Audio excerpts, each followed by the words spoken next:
Hello day student, आप सभी का एक बार फिर स्वागत करते हैं अपने इस यूट्यूब चैनल पे। तो आज के जो हम लोग क्लास 10 सामाजिक विज्ञान के 2024 का सेट 2 करने वाले हैं। इसके पिछले वीडियो मैंने सेट 1 को पूरी तरह से कवर कर दिया था।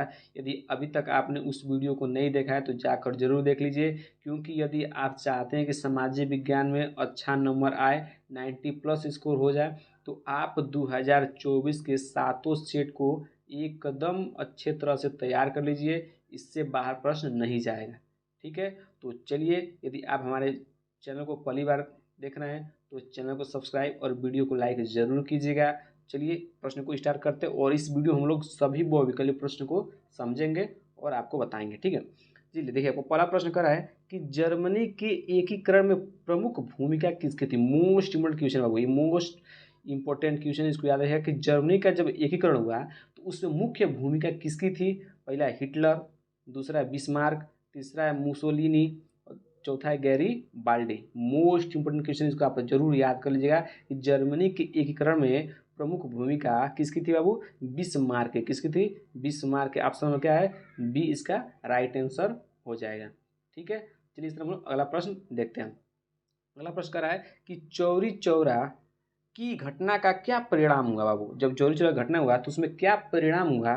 पहला ऑप्शन है रालेक्ट एक्ट पास हुआ, खिलाफत आंदोलन चलाया गया, या साइमन कमीशन भारत आया, या चौथा ऑप्शन है असहयोग आंदोलन वापस ले लिया गया। ये भी इंपॉर्टेंट प्रश्न है, मोस्ट इम्पोर्टेंट प्रश्न है बाबू कि जब चौरी चौरा घटना का क्या परिणाम हुआ, तो आपको पता होना चाहिए कि चौरी चौरा घटना के परिणाम के स्वरूप क्या हुआ कि असहयोग आंदोलन का कर लिया गया, वापस ले लिया गया। क्या कर गया बाबू?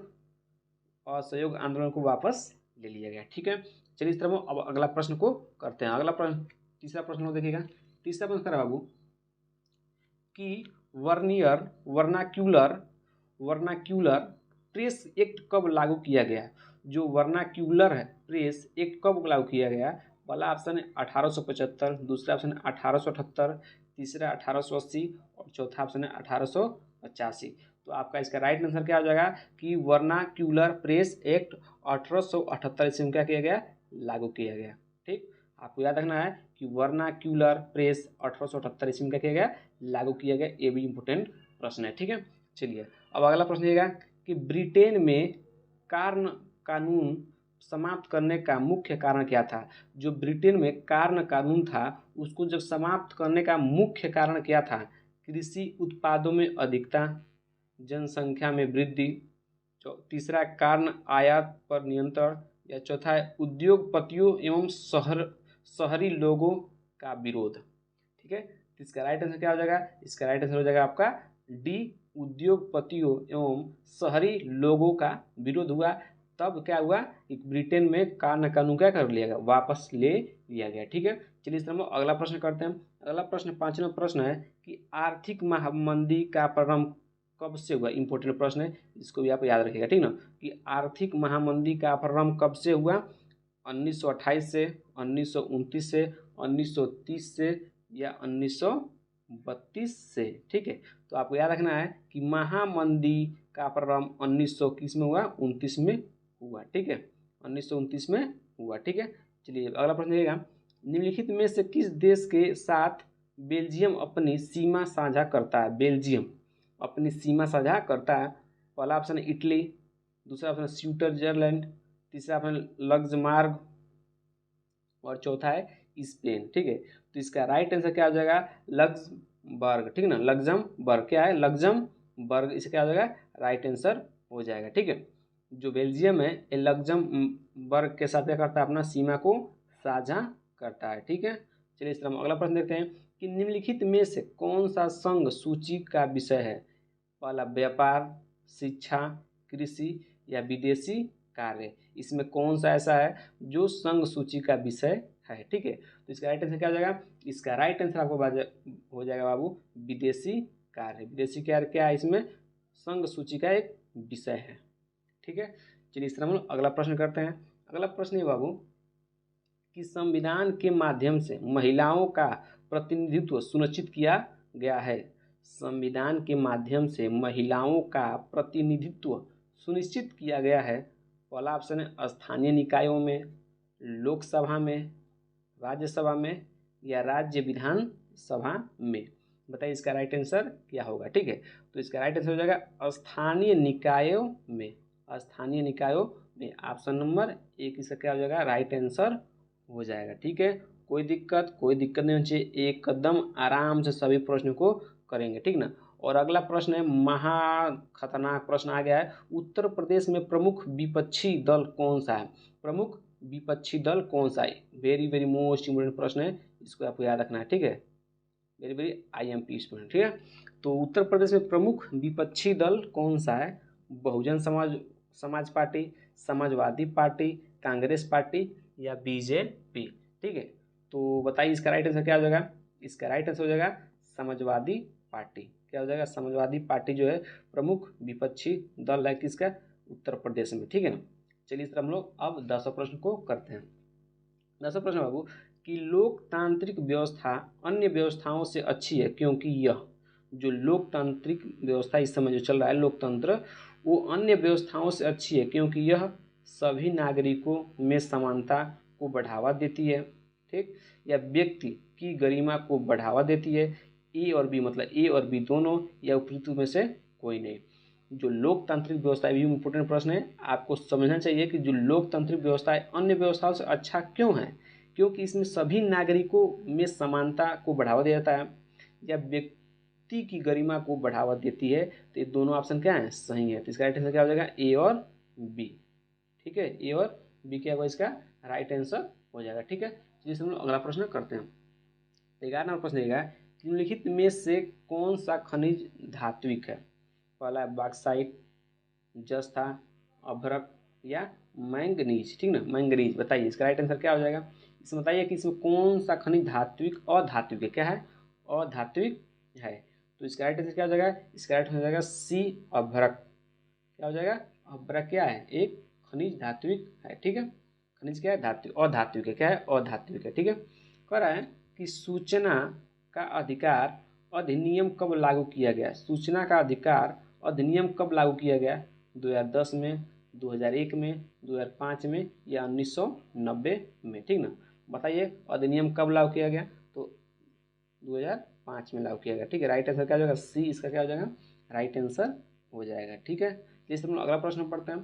अगला प्रश्न कह रहा है कि निम्नलिखित में से कौन सा परंपरागत संसाधन है। ठीक है ना, बताना है परंपरागत संसाधन है। ठीक है, पहला ऑप्शन है सौर ऊर्जा, ज्वारीय ऊर्जा, कोयला या पवन ऊर्जा। ठीक ना, तो आपको परंपरागत संसाधन बताना है। तो इसका राइट आंसर क्या हो जाएगा, कोयला क्या हो जाएगा, एक परंपरागत संसाधन है। राइट आंसर क्या हो जाएगा, सी, कोयला। ठीक है, चलिए हम लोग चौथा प्रश्न देखते हैं। चौथा प्रश्न क्या है बाबू, कि निम्नलिखित में से किसको कृषि एवं सहायक क्षेत्रक भी कहते हैं। इंपॉर्टेंट प्रश्न है, इसको भी आप नोट कर लीजिए, एकदम याद रखिएगा इसको। एक निम्नलिखित में से किसको कृषि एवं सहायक क्षेत्रक भी कहते हैं। पहला ऑप्शन है प्राथमिक क्षेत्रक, द्वितीयक क्षेत्रक, तृतीयक क्षेत्रक और चतुर्थ क्षेत्रक। ठीक है, इसका राइट आंसर क्या हो जाएगा, इसका राइट आंसर हो जाएगा कौन, द्वितीयक क्षेत्रक जो होता है क्या होता है बाबू, कृषि एवं सहायक क्षेत्रक भी कहते हैं। किसको, तृतीय क्षेत्र को कृषि एवं सहायक क्षेत्रक भी कहते हैं। ठीक है, जिसमें लोग 15 ऑप्शन लिखे, निम्नलिखित में से कौन सा व्यक्ति असंगठित क्षेत्रक के अंतर्गत आता है। ठीक ना, असंगठित क्षेत्र के अंदर कौन आता है, दैनिक कृषि मजदूर, बैंक मैनेजर, सैनिक या राजपत्रित अधिकारी। ठीक ना, बताइए इसका राइट आंसर क्या होगा। ठीक है, तो इसका राइट आंसर क्या होगा, दैनिक कृषि मजदूर। क्या होते हैं बाबू, जो दैनिक कृषि मजदूर होते हैं ये व्यक्ति असंगठित क्षेत्र के अंतर्गत आते हैं। ठीक है, तो इस हम लोग अब 16वां प्रश्न को देखते हैं। मोनाजाइट रेत में निम्नलिखित में से कौन सा खनिज पाया जाता है। इंपॉर्टेंट प्रश्न है, भी इंपॉर्टेंट प्रश्न ध्यान रखिएगा कि मोनाजाइट रेत में निम्नलिखित में से कौन सा खनिज पाया जाता है। यूरेनियम, कोयला, थोरियम या खनिज तेल। तो इसका राइट आंसर क्या हो जाएगा, इसका राइट आंसर क्या होगा, इसका राइट आंसर हो जाएगा थोरियम। क्या हो जाएगा, थोरियम क्या होता है, क्या होता है, मोनोजाइट रेत में भी क्या होता है, खनिज के रूप में क्या कहता है, पाया जाता है। कौन है, थोरियम। ठीक, कोई दिक्कत नहीं होनी चाहिए बाबू। देखिए निम्नलिखित में से, अगला प्रश्न देखिएगा, निम्नलिखित में से किस पड़ोसी देश की स्थिति मानव विकास की दृष्टि से भारत से बेहतर है। याद रहेगा, ठीक ना, इस प्रश्न को एकदम इंपॉर्टेंट है, याद रहेगा। ठीक ना, कि निम्नलिखित में से किस पड़ोसी देश की स्थिति मानव विकास की दृष्टि से क्या है, भारत से बेहतर है? बांग्लादेश, पाकिस्तान, श्रीलंका या नेपाल? इसका राइट आंसर क्या हो जाएगा? इसका राइट आंसर हो जाएगा नेपाल के, क्या है, नेपाल की अच्छी है, ठीक है ना। आप क्या देखना, क्या, नेपाल, ठीक है। चलिए 18 नंबर प्रश्न देखिएगा कि भारत में आर्थिक उदारीकरण की शुरुआत कब हुई? इंपोर्टेंट प्रश्न, इसको याद रखिएगा कि भारत में आर्थिक उदारीकरण की शुरुआत कब हुई। तो आपको याद रखना है कब हुई। पहला है ऑप्शन 1960, 1989, 1991 या 1995। इसका राइट आंसर क्या हो जाएगा? इसका राइट आंसर हो जाएगा 1991। 1900 क्या हो जाएगा? 91 से क्या हो जाएगा? राइट आंसर हो जाएगा, ठीक है। कोई दिक्कत नहीं हो जाएगा, एकदम आसान प्रश्न है सब, ठीक है।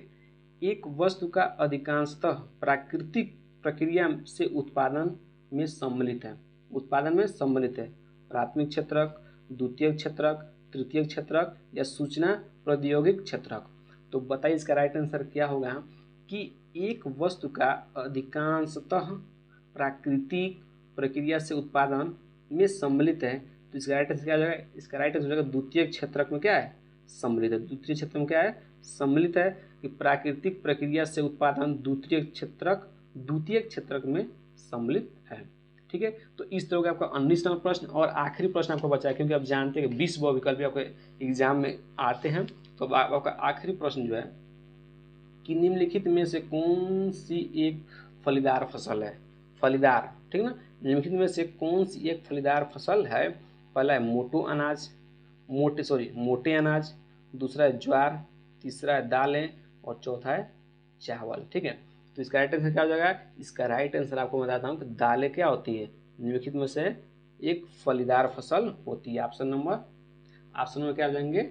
सी, ठीक है, ठीक है। तो इस तरह आपके हमने 20 बहुविकल्पी प्रश्न को एकदम आराम से समझा दिया है। बाकी ये जो आगे प्रश्न है खंड ब का, इसमें 21, 22, 23, 24, 25, ठीक है, सॉरी 24, 21, 22, 23, 24, इन चारों प्रश्नों को हम अगले वीडियो में कवर कर लेंगे। बाकी इन सभी प्रश्नों को अगले वीडियो में कवर कर लेंगे और 2 वीडियो इसका आएगा, बाकी खत्म हो जाएगा, ठीक है।